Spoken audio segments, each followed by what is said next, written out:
Yeah. So, hello everybody. It's so nice to see you. Is everybody having some wine here, or you're just hanging out, watching? Show me your beverage. Only see Susanna drinking something. Okay, very nice. So tonight's recipe, is inspired again by local ingredients. So lots of stuff happening. So the best way to prepare yourself always is that you get everything ready before you start cooking. This is one thing I always see people like hassling around. They have so many ideas, they have a ton of stuff going on. And after 10 minutes, they fully break down. Their kitchen is a full-on mess, and everything goes like to shatter. And then they want to give up, and they don't want to come back in the kitchen anymore. And then they order something to take away. This doesn't have to be. You see, right now I'm sitting here fully chilled because Julie gave me extra 15 minutes. And, instead of being on a 30-minute chopping block here, I got 45. So today, our little dish is inspired by the ingredients we are using from our beautiful Alberta fields. So we will do a little pork schnitzel. Of course, I had to do it because I'm German and I always get a little stamp on.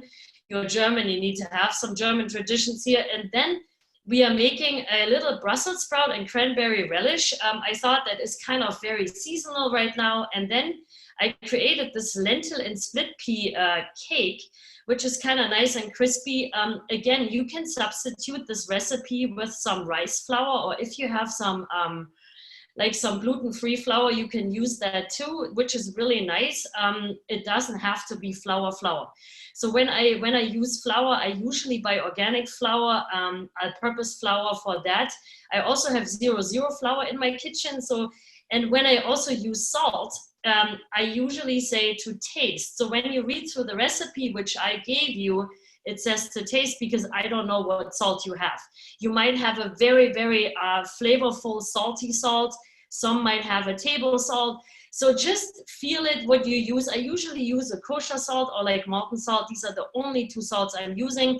And it takes me about like couple weeks to get used to the flavor of the salt and until I master that, so that sometimes I'm over seasoning because I have to get used to it. So when I go to people's houses and I forgot to bring salt or I run out of it, I really have to adjust it. So these are easy things. So when I see all your talk about the oils and stuff, go by your taste, see what you have. Don't run off to the supermarket because you are missing one ingredient. Just go with what you have. If you don't have orange, use a mandarin or a grapefruit and kind of get yourself through this, especially now in the pandemic. You might not want to go outside too often. So, okay, I show you what I did. This is called mise en place.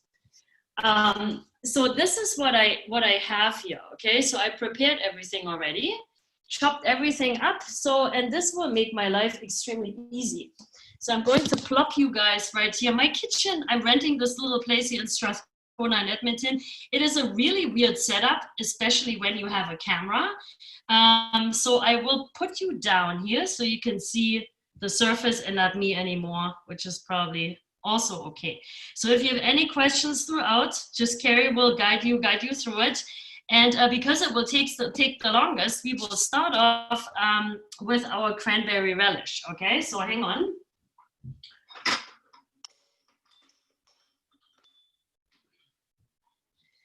So I got some fresh cranberries. I cut this one, like the Brussels sprouts, extremely fine. You can also use like some shaver if you have. The same with the red onions. This is sliced. And then I have a little bit of sugar. And then we have some cranberry pear vinegar. I got this one at the Evolution. And I know there are some in Banff, they have an Evolution olive oil and vinegar shop.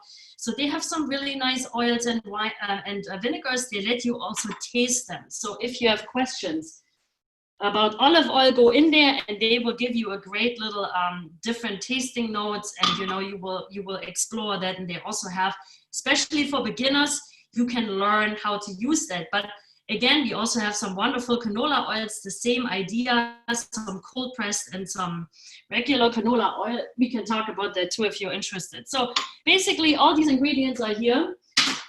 you know, you can measure them, but again, go by taste. So, and we will start this off. Can you see my stove here? Can you see everything? Fine. Is everybody good? Okay, so I'm going to put a frying pan on, and it's always important, especially when you fry regular things, just heat up your frying pan, wait until it's hot, and then you add the oil, and then you go.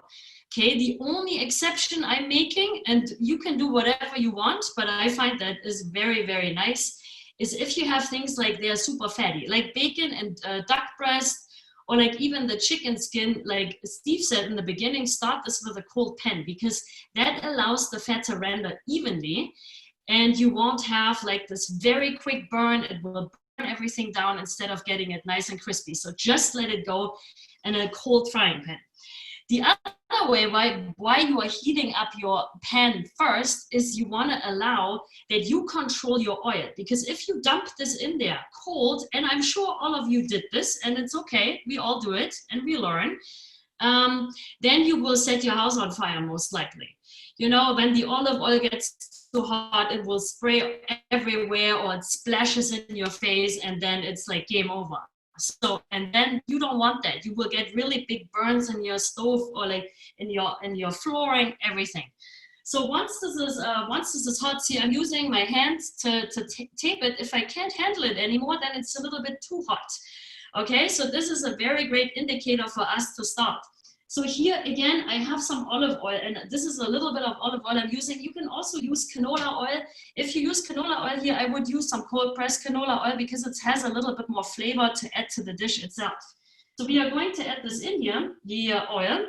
And then again, if you are done with everything, just put it away, far away from your cooking thing where you do it, because this will be all in the way, and then it kind of will make you very humble there. So put it away, you're done with it. So we are going to add our cranberries. So the first thing, and that's what I also say always, is season every layer. Do not season at the end, because you taste and taste and taste over and over the same dish, and you don't want to eat it anymore, because you're fully overwhelmed by eating too much. So if you season every layer, you end up maybe tasting your dish right at the end, and then you will be very happy with it. So again, like I said to you, this is a pinch for me. You know, if I cook with my children, we have to add 10 pinches to my pinch. Again, make it usable for your salt. So we are adding a little bit of salt to those cranberries, and right away, the onions, okay? So then we are all caramelizing those onions. And again, the dishes are going to disappear. Then I'm seasoning the onions with a little bit of salt. You can see this here now. Okay. So once this starts, we are going to add a little bit of the sugar, just to caramelize that. I just dropped the cranberry on the floor, and my cat is extremely excited about it.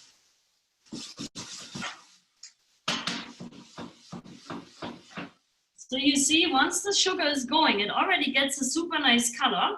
You are going to add some of that cranberry pear vinegar and some of the orange juice, because you want to allow these cranberries to cook in some fluid. Otherwise, they will just simply burn alongside with your sugar.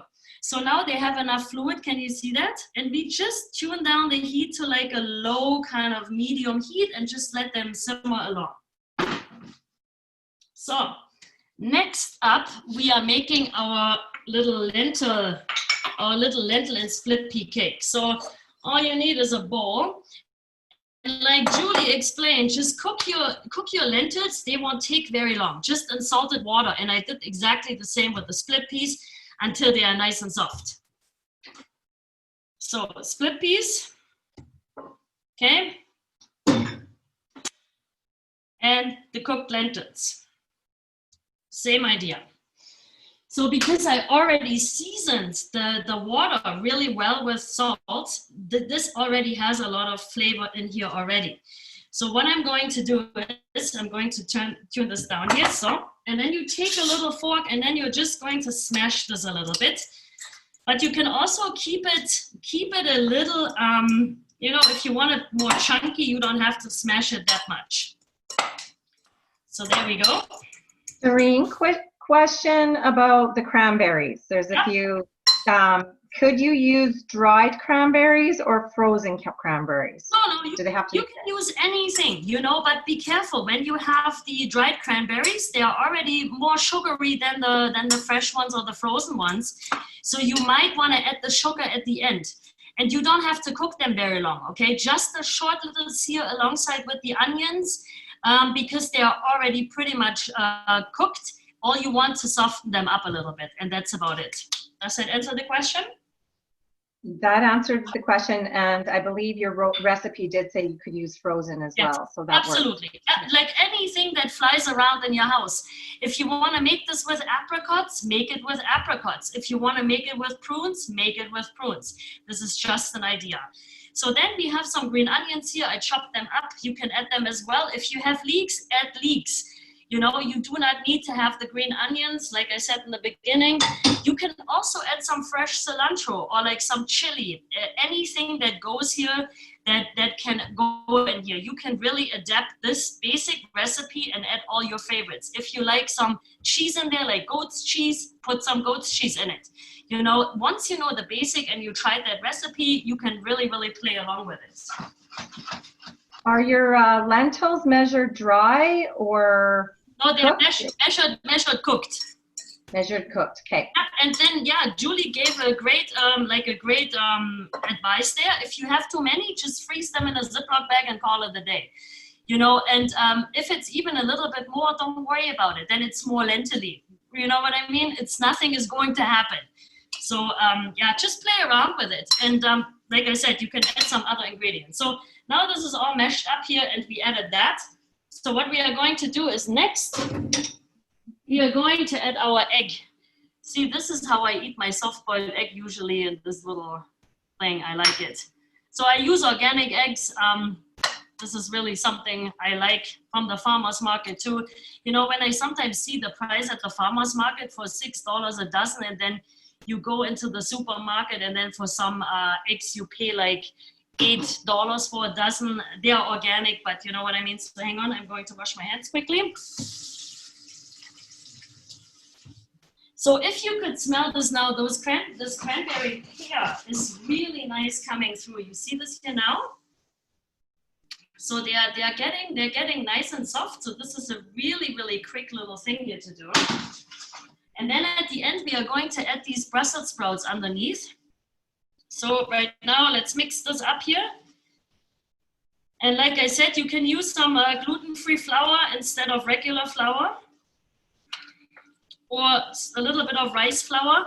What I also find extremely interesting is sweet potato flour.